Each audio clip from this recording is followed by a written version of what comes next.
राज्यात लाडक्या बहिणींच्या खात्यामध्ये हप्ता वितरणाला सुरुवात झालेली आहे। महिलांना सन्मान निधी मिळण्यास सुरुवात झाली असल्याचं अदिती तटकरे म्हणाल्यात।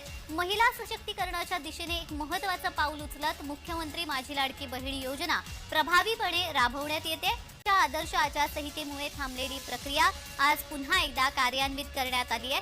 पात्र महिलांना डिसेंबर महिन्याचा सन्मान निधी प्रदान करण्याची प्रक्रिया सुरू झाली आहे असं अदिती तटकरे यांनी म्हटलंय।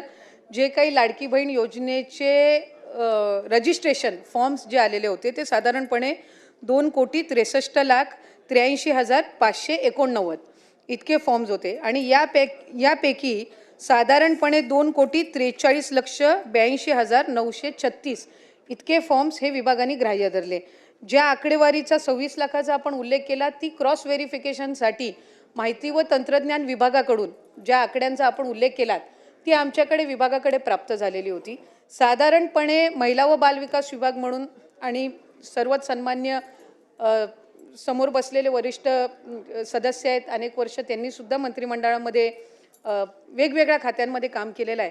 एखादा विभाग ज्या वेळेला एखादी योजना आणतो त्यावेळेला दुसऱ्या विभागाच्या डेटाचा त्यांच्याकडे ॲक्सेस नसतो, तो आपल्याला त्या विभागाकडून मागवायला लागतो। उदाहरणार्थ मुख्यमंत्री लाडकी बहीण योजना ही महिला व बालविकास विभागाकडून राबवली जाते। नमो शेतकरी योजनेचे जे लाभार्थी आहेत यांचा लाभाचा डेटा जो आहे तो कृषी विभागाकडे असतो। तो आम्हाला साधारणपणे जानेवारी महिन्यामध्ये प्राप्त झाला आणि त्याच्यात आम्हाला लक्षात आलं की नमो शेतकरी आणि लाडकी बहीण योजनेचे काही कॉमन लाभार्थी आहेत। मग त्याच्यामध्ये त्यांना 1000 नमो शेतकरीचा लाभ मिळतो आणि वर्षे 500 जे आहेत ते लाडकी बहीण योजनेतनं मिळतात। तसंच माहिती व तंत्रज्ञान विभाग असेल, शालेय शिक्षण विभाग असेल, अन्न व नागरी पुरवठा विभाग असेल, अशा वेगवेगळ्या विभागांकडे या संदर्भातली माहिती महिला व बालविकास विभागानेच मागितलेली होती। त्यानुसार माहिती व तंत्रज्ञान विभागाने साधारणपणे 26 लाखाचा डेटा दिला जो आपण या ठिकाणी आत्ता सभागृहासमोर मांडला। या डेटाचं आम्ही पूर्णपणाने क्रॉस व्हेरिफिकेशन केलं। क्रॉस व्हेरिफिकेशन करत असताना साधारणपणे त्या 26 लाखापैकी 4 लाखापर्यंतच डेटा असा होता की ज्याला रिवाइज स्क्रुटिनीची गरज होती। बाकी सगळे जे होते हे पात्र लाभार्थी होते, त्यामुळे त्यांना त्या पद्धतीनं लाभ सुरू आहे। आता आपण जे काही शासकीय ह्यांच्या संदर्भामध्ये आपण विचारलं 8,000 जे आपण बोगस विचारले तर ते 8,000 बोगस नसून ते 8,000 शासकीय कर्मचारी म्हणजे प्राथमिक आरोग्य केंद्रांमध्ये किंवा वेगवेगळ्या शासकीय ज्या काही आपल्या नोकरी असतात त्याच्यामध्ये काम करणारे आणि नियमानुसार ते तशा पद्धतीनं लाभ घेऊ शकत नाहीत। म्हणून या संदर्भातलं आम्ही सगळ्या जिल्हाधिकाऱ्यांना एक पत्र लिहिलं आणि त्याच्या रिकव्हरीचं काम त्यांच्याकडून साधारणपणे गेल्या 5-6 महिन्यापासून सुरू आहे।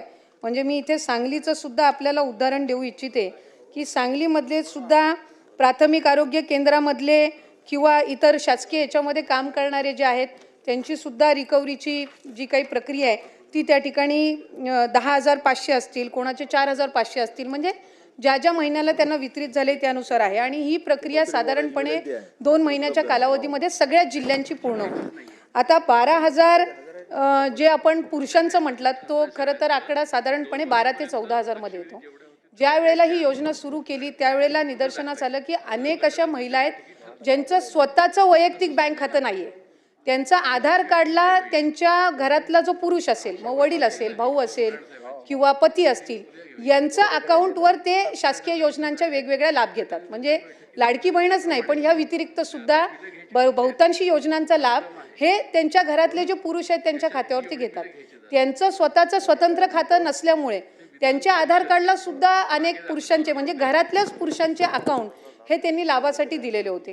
त्यामुळे त्या संदर्भातलं सुद्धा क्रॉस व्हेरिफिकेशन हे आम्ही साधारणपणे केलं आणि त्याच्यामध्ये कुठलीही पात्र महिला लाभापासून वंचित राहता कामा नये या दृष्टिकोनातून ही पावलं उचलत असताना ती 12-13 हजार एकदम आपण वगळून जर त्याच्यातल्या खरंच लाभार्थी आहेत पण त्यांची बँकचं खातं नाही म्हणून घरातल्या पुरुषाचं त्यांनी खातं दिलेलं आहे, यामुळे ते लाभापासून वंचित राहता कामा नये म्हणून त्या संदर्भातली आम्ही क्रॉस व्हेरिफिकेशनची जी प्रोसिजर आहे ही त्या ठिकाणी गेल्या 3-4 महिन्यापासून राबवली।